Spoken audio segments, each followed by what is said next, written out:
Depuis le 22 août 1912, Belfort est devenu centre aéronautique avec le Champ de Mars pour terrain de manœuvre. Le 4 août 1914, la guerre est déclarée avec l'Allemagne et le 8 février 1916, les Allemands commencent à envoyer des obus de 380 sur Belfort. Il faut mettre la base aérienne hors de portée. Les avions sont alors garés à Fontaine-lès-Luxeuil, trop loin de Belfort pour pouvoir intervenir rapidement. On recherche un site plus proche et c'est Chaux qui est choisi, probablement dans le premier semestre 1917. Dans un premier temps, la surface utilisée est identique à la surface actuelle. C'est un ordre de réquisition daté du 18 novembre 1917, émanant du général commandant la 7e armée, signé du lieutenant-colonel Julian, adressé au maire de Chaux, qui ordonne de mettre à disposition, pour le 1er décembre 1917, les terres situées au nord de l'aérodrome actuel jusqu'à la rue des Oiseaux. Ainsi, la surface totale du terrain passait de 53 à 175 hectares. La totalité de la surface n'a sans doute pas été utilisée, en particulier au nord. On voit, sur cette photo, prise le 18 mars 1918 par le lieutenant Leblanc, que les terrains en arrière des maisons sont intacts. Par contre, les terrains des habitations proches du bourg de Chaux ont été utilisés, comme le montre cette photo et le repère rouge de la carte représentant les constructions militaires. Il est certain qu'il manque sur cette carte des hangars, en particulier les 2 hangars de l'escadrille 49 qui étaient positionnés ici.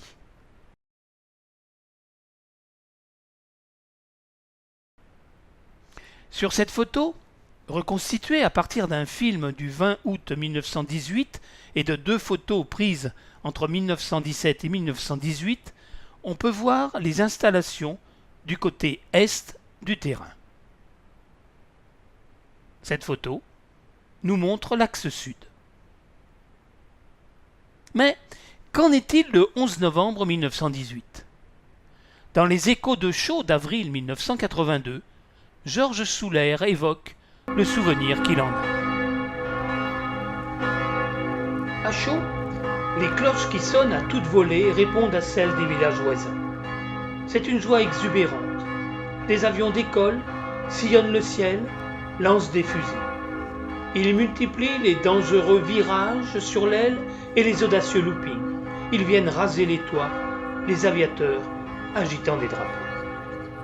Le 11 novembre 1918, il y a sur le terrain d'aviation de Chaux 6 escadrilles. Les escadrilles 49, 53, 218, 242, 245 et 315.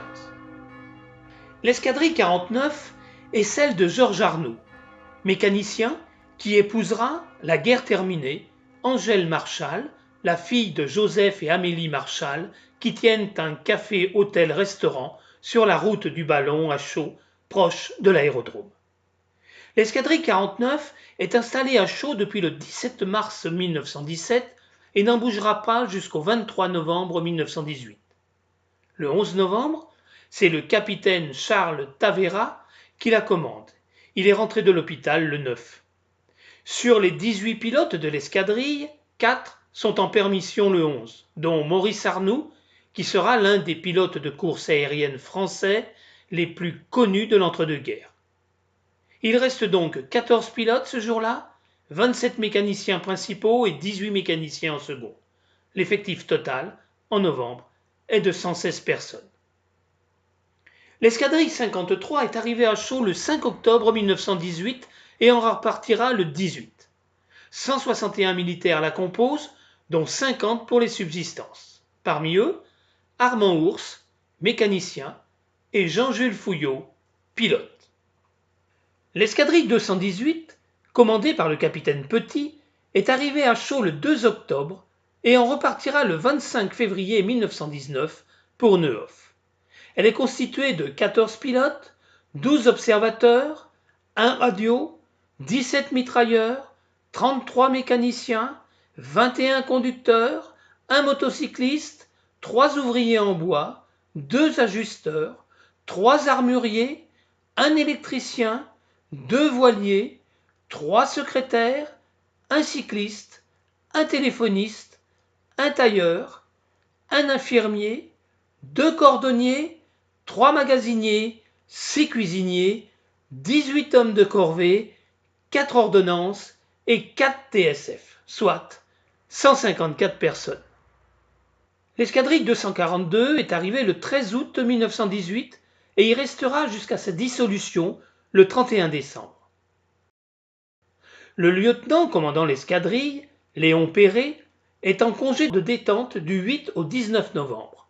Il rejoindra la 221 après la dissolution de la 242. L'escadrille 221 s'enrichira de nombreux pilotes et personnels de la 242 et quittera Chaux le 9 novembre à destination de Tantonville en Meurthe-et-Moselle pour revenir à Chaux le 1er décembre. Le 11 novembre, c'est une escadrille en reconversion qui est présente et presque déjà vide de ses hommes. Il ne reste que 2 pilotes, Lucien Mazel et Georges Vitan. L'ensemble de l'escadrille présente est composé de 76 militaires. L'escadrille 245 a été créée à Chaux le 1er octobre 1918. Elle comptait alors 213 hommes.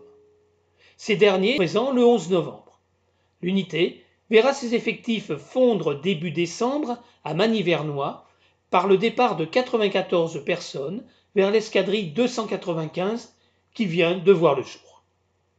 Prenant la suite de la 311 créée le 15 février 1917 et dissoute le 11 juillet de la même année, l'escadrille 315 est fondée le 25 juillet et reprend la même direction que la 311. Elle restera basée à Chaux jusqu'à sa dissolution le 1er janvier 1919. Le 11 novembre 1918, elle est commandée par le lieutenant Jean-Baptiste Dary-Carrère qui a remplacé le capitaine Raoul Estienne. Présent dans la 315 depuis le début, il vient de Pau, mais est né à Ayr dans les Landes, le 24 novembre 1890. Il a été blessé à Douaumont d'une balle dans la main gauche et a souffert de multiples blessures suite à l'explosion d'un obus.